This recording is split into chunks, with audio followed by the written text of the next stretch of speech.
Good morning friends. ચાલો આજે આપણે ચર્ચા કરી રહ્યા છે બિઝનેસ લોની અંદર આગળનો ટોપિક. આજે જે આપણે ટોપિકની ચર્ચા કરવાના છે એ છે explain the main objectives of the information technology act 2000. તો ટેકનોલોજી એક્ટ ગવર્મેન્ટ દ્વારા ડિક્લેર કરવામાં આવ્યો છે. જ્યારે જેમ જેમ લેટેસ્ટ ટેકનોલોજીસ આવતી ગઈ, કોમ્પ્યુટરાઇઝ અને મોબાઈલ ફોન્સનો ઉપયોગ થતો ગયો, એટલે ગવર્મેન્ટે પણ ટેકનોલોજી માટે એક નવો એક્ટ તૈયાર કર્યો. એની અંદર સૌથી પહેલા આપણને આપ્યું છે in the knowledge of the society of the 21st century, computer, internet, and the information and communication technology, that is ICT, or the e-revolution has changed the lifestyle of the people. આપણને ખબર છે કે 21મી સદીની અંદર લોકો પાસે computer, internet અને કોમ્યુનિકેશનના સાધનો આવવાને કારણે એક ક્રાંતિકારી પરિવર્તન આવ્યા છે. So today, the paper-based communication has been substituted by the e-communication. અત્યારે કોમ્યુનિકેશન જે સિસ્ટમ જે છે એ અત્યારે ઈ કોમ્યુનિકેશન સિસ્ટમ થઈ ગઈ છે. એટલે કે મોબાઈલ, લેપટોપ કે કોમ્પ્યુટર કે ઇન્ટરનેટની મદદથી તમે જ્યારે પણ કોઈ પણ પ્રવૃત્તિ કરો છો અને એની અંદર જે કોઈ પણ પ્રકારના વ્યવહાર ઊભા થાય છે તો એ આપણી પાસે શું કહેવાય છે? ઈ કોમ્યુનિકેશન કહેવાય છે. Paper-based communication by the e-commerce and the paper-based governance is by the e-governance. જે પરિવર્તન એની અંદર ઈ કોમર્સ એટલે કે જે કોમર્સના જે વ્યવહારો છે એ વાણિજ્યના વ્યવહારોને અત્યારે ઈ કોમર્સના નામથી ઓળખવામાં આવે છે, અને જે ગવર્મેન્ટ તરફથી જે પ્રવૃત્તિઓ થતી હતી એ બધી ઈ ગવર્નન્સના નામથી ઓળખવામાં આવે છે. From this, for the first time, a model law of the e-commerce was adopted in 1996 by the United Nations Commission on International Trade. International ટ્રેડના યુનાઇટેડ નેશન કમિશન દ્વારા 1996માં સૌથી પહેલા ઈ કોમર્સની શરૂઆત કરવામાં આવી હતી, મોડર્ન લો તૈયાર કરવામાં આવ્યો હતો. And the law UNCITRAL, that is Unicritical. Therefore, the India enacted the Information Technology Act 2000. અને આના આધાર પર ભારતે પણ વર્ષ 2000ની અંદર એક પોતાનો કાયદો પસાર કર્યો, and it was recently amended by the Information Technology Amendment Act 2008. અને એમાં સુધારા કર્યા બાદ 2008ની અંદર એ કાયદો ફરીવાર રજૂ કરવામાં આવ્યો. આ જે હેતુ જે છે એટલે કે આ જે એક્ટ તૈયાર કરવામાં આવે છે આઈટી એક્ટ, એના જે હેતુઓ છે એની ચર્ચા કરીએ તો two suitable amended existing law in India to facilitate the e-governance. એટલે ઈ ગવર્નન્સને વધારે ફેસિલિટ આપવા માટે ને જે એક્ઝિસ્ટિંગ જે લો છે એને સુધારા સાથે અમલમાં મૂકવા માટે સુટેબલ યોગ્ય બનાવવાનો પ્રયત્ન કરવામાં આવ્યો. To provide the legal recognitions to electronic records and digital signature. Digital signature અને electronic records ને recognition એટલે કે કાયદામાં સ્થાન આપવામાં આવ્યું.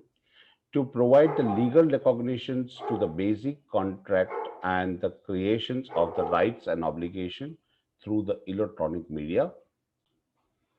ઇલેક્ટ્રોનિક મીડિયાની મદદથી લીગલ રિકોગ્નિશન્સ એટલે કે કાયદેસરનું સ્થાન આપવામાં આવ્યું business કોન્ટ્રાક્ટ્સને, and the creations of the rights અધિકાર આપવામાં આવ્યો and obligation through the electronic media. Next step, to establish a regulatory body to supervise the certifying authority issuing digital signature certificate.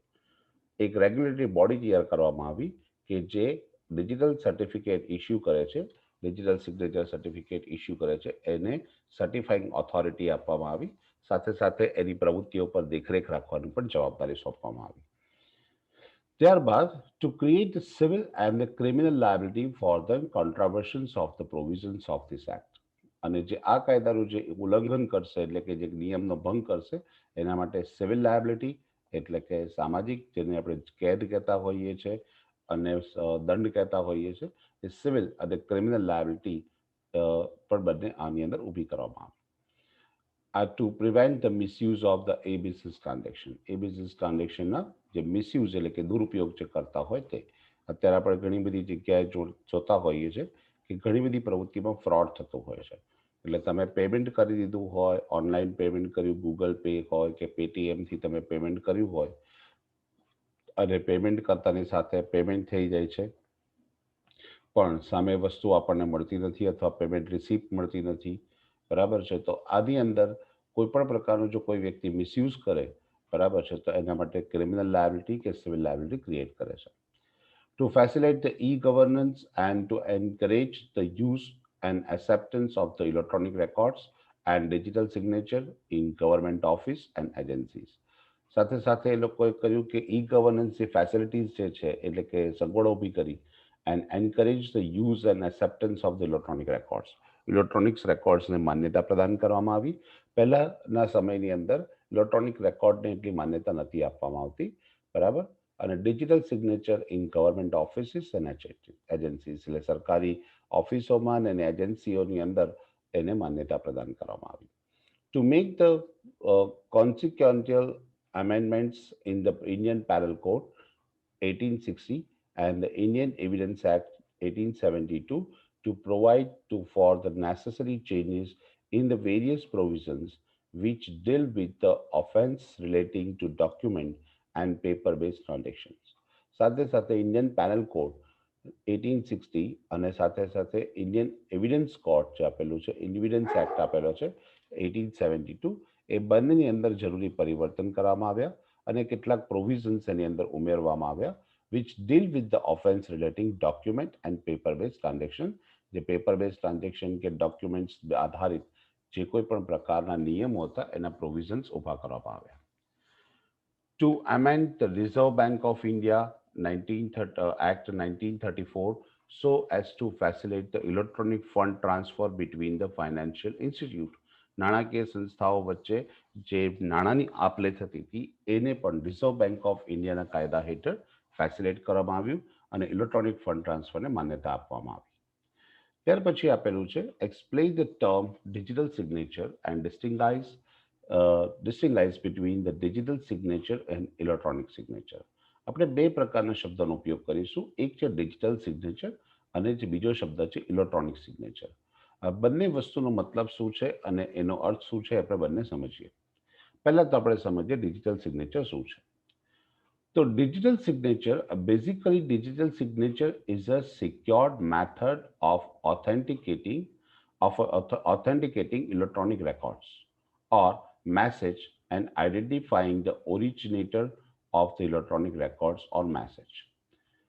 Digital સિગ્નેચરનો જે મતલબ છે એક સિક્યોર મેથડ છે of authenticating the electronic records, કે ઇલેક્ટ્રોનિક રેકોર્ડ્સ જે છે એ authentic એટલે કે યોગ્ય છે અને માન્ય છે. એન્ડ આઈડેન્ટિફાઈંગ ધ ઓરિજિનેટર એટલે જે ઉદ્ભવ, જ્યાંથી એનો ઉદ્ભવ થતો હોય, originator of the electronic records or message, જ્યાંથી ઇલેક્ટ્રોનિક મેસેજ ઓરિજિનેટ થતો હોય, જ્યાંથી એનો ઉદ્ભવ થતો હોય એને ઓળખવાનું કામ કરે છે. This method use a public key crypto system commonly known as an asymmetric crypto system to generate the digital signature. Digital signature માટે એક પબ્લિક કીનો ઉપયોગ થતો હોય છે. જ્યારે પણ આપણે ક્રેડિટ કાર્ડ કે ડેબિટ કાર્ડનો ઉપયોગ કરતા હોઈએ છીએ ત્યારે ક્રેડિટ કાર્ડ કે ડેબિટ કાર્ડની ઉપર જે લખેલો 16 ડિજિટનો નંબર હોય, જે 4 આંકડાના ગ્રુપની અંદર 4 વખત આપેલો હોય, તો એ જે આપણી પાસે આપેલું છે ને પબ્લિક કી કહેવાય, બરાબર છે. જ્યારે કોઈ પણ તમે મશીનમાં કે કોઈ પણ ટ્રાન્ઝેક્શન તમે કરો છો, મોબાઈલથી કરતા હો કે લેપટોપની મદદથી કરતા હો અથવા તો જ્યારે તમે એટીએમની મદદથી કરતા હો, તો સૌથી પહેલાં એ 16 ડિજિટનો નંબર તમારે ડાયલ કરવાનો હોય છે અથવા તો લખવાનો હોય છે, બરાબર. એટીએમ મશીન્સની અંદર એ ઓટોમેટિકલી રીડ કરતું હોય છે. તો એને કહેવાય છે ક્રિપ્ટો સિસ્ટમ, બરાબર છે. એને જનરેટ ડિજિટલ સિગ્નેચરને એના દ્વારા એક ડિજિટલ સિગ્નેચર જનરેટ કરવામાં આવે છે. Digital signature means an authentication of the any electronic records by a subscriber by means of electronic method or procedure. એક ઇલેક્ટ્રોનિક રેકોર્ડ્સ ક્રિએટ કરવામાં આવે છે, બરાબર. ડિજિટલ સિગ્નેચર એ શું છે? ઓથેન્ટિકેશન, એને માન્યતા પ્રદાન કરાવે છે ઓફ ધ એની ઇલેક્ટ્રોનિક રેકોર્ડ, કોઈ પણ જે ઇલેક્ટ્રોનિક રેકોર્ડ છે, by the subscriber by mean of the electronic method and procedure, એની પ્રક્રિયા અને ઇલેક્ટ્રોનિક મેથડને માન્યતા આપે છે, એને મંજૂરી આપે છે. નાવ ધ ડેફિનેશન આપી છે સેક્શન 3 ની અંદર કે section 21P of the IT act 2000 has defined digital signature as authentication of an electronic records. એટલે ઇલેક્ટ્રોનિક રેકોર્ડ્સને માન્યતા આપવું by the mean of electronic method or the procedure in accordance with the provisions of the sections. જે accordance with the provision of sections સરકાર દ્વારા જે કોઈ પણ નિયમો તૈયાર કરવામાં આવ્યા છે એ નિયમોને અનુસંધાનમાં તમે કોઈ પણ ઇલેક્ટ્રોનિક રેકોર્ડ્સ કરતા હો એનો જે એની માન્યતા જે તમને મળે એને આપણે ડિજિટલ સિગ્નેચરના નામથી ઓળખીશું. ઓથેન્ટિકેશન્સ ઓફ ઇલેક્ટ્રોનિક રેકોર્ડ્સ એનો પહેલો મુદ્દો આપ્યો છે. તો એની subscriber may authenticate an electronic records by affixing his digital signature. Digital signature દ્વારા તમે કોઈ પણ ઇલેક્ટ્રોનિક રેકોર્ડ્સને ઓથેન્ટિકેટ એટલે માન્યતા આપો છો કોઈ પણ એની સબસ્ક્રાઇબર એટલે કે કોઈ પણ વ્યક્તિ જેનો ઉપયોગ કરતા છે તે. Authentication by use of asymmetric crypto system and hash functions. Hash function એક પ્રક્રિયા છે. તો અહીંયા કીધું છે કે જે ક્રિપ્ટો સિસ્ટમ્સનો ઉપયોગ કરો છો અને હાર્શ ફંક્શનનો તમે ઉપયોગ કરો છો એને યોગ્યતા આપે છે એને માન્યતા આપે છે. The authentications of electronic records shall be effected by the use of asymmetric cryptosystem and hash function which envelop and transform the initial electronic record into another electronic record. અહીં તમને શું કીધું કે ઇલેક્ટ્રોનિક રેકોર્ડ જે કોઈ બી તમે તૈયાર કરો છો shall be affected by the use of crypto systems. તો એસોમેટ્રિક ક્રિપ્ટો સિસ્ટમ છે જેનાથી અસર થાય છે અને હાર્શ ફંક્શન પણ આનાથી પ્રવૃત્તિ થાય છે which envelope and transform the initial electronic records. Initial જે ઇલેક્ટ્રોનિક રેકોર્ડ્સ હોય into the another electronic records. એક રેકોર્ડ્સમાંથી બીજા રેકોર્ડ્સ ઊભા થાય છે બરાબર છે. તો એને ઇલેક્ટ્રોનિક રેકોર્ડ્સને માન્યતા આપે છે એને ઓથેન્ટિકેટ કરે છે. Verifications of electronic records. Any person by the use of the public key of the subscriber can verify the electronic records. તમારો આ જે કોઈ પણ સબસ્ક્રાઇબરનો જે પબ્લિક કી હોય છે એ પબ્લિક કીનો કોઈ પણ વ્યક્તિ ઉપયોગ કરતો હોય તો નક્કી કરી શકાય છે કે કયા એકાઉન્ટમાંથી પૈસા આયા અથવા કયા એકાઉન્ટમાંથી પૈસા જઈ રહ્યા છે. અને સેકન્ડ ફોર્થ પોઈન્ટ આપ્યું છે કે private key and the public key are the unique. દરેકે દરેક કાર્ડ પર જે આપણી પાસે પબ્લિક કી આપણને આપેલી છે બરાબર છે એ પબ્લિક કીમાં સીવીવી નંબર પણ આવી ગયો કાર્ડ નંબર પણ આવી ગયો. એ પબ્લિક કી એ યુનિક હોય છે. દરેકે દરેક વ્યક્તિની એ કીઝ અલગ અલગ હોય છે. The private keys and the public keys are the unique to the subscriber and constitute a functioning the key pair. તમે જ્યારે પણ કાર્ડ નંબર તમારો નાખો છો બરાબર છે ત્યારે એ કાર્ડ નંબર નાખતાની સાથે સાથે તમે પબ્લિક કી આપી કહેવાય. સાથે સાથે તમે કોઈ પણ એટીએમ મશીનમાં જાઓ તો એની સાથે તમારે બીજો એક તમારો પિન નંબર આપવાનો હોય છે. That is personal identification number એટલે કે વ્યક્તિગત ઓળખ એક નંબર આપવામાં આવે છે. 4 આંકડા નંબર સામાન્ય રીતે જોવા મળતો હોય છે. તો આ જે 4 આંકડાનો જે નંબર છે એને પ્રાઇવેટ કી કહેવાય છે જેને આપણે પિન કહેતા હોઈએ છીએ. કોઈ પણ ઇલેક્ટ્રોનિક ટ્રાન્ઝેક્શન કરતા હોય ત્યારે આપણે પ્રાઇવેટ કી અને પબ્લિક કી બંને આપવી પડે છે. એટલે કે સૌથી પહેલાં તો તમારા પ્રાઇવેટ પબ્લિક કી તમે આપો બરાબર ટ્રાન્ઝેક્શન કરો એટલે જ્યારે પણ એમાઉન્ટ એની અંદર નક્કી થાય એમાઉન્ટ લખો ત્યાર પછી તમારી પાસે પ્રાઇવેટ કી માંગશે. તો એ પ્રાઇવેટ કી તમે જ્યારે એન્ટર કરશો ત્યારે એ ફંક્શનિંગ ધ કી પેર બંનેની પેર બનાવશે અને ત્યાર પછી જ એ ટ્રાન્ઝેક્શન આગળ વધશે. Electronic signature. Electronic signature is a wide term. Electronic signature એક વિશાળ ખ્યાલ છે and it refers to the various methods by which one can sign an electronic records. કોઈ પણ ઇલેક્ટ્રોનિક રેકોર્ડ્સ પર તમે સહી કરી શકો છો.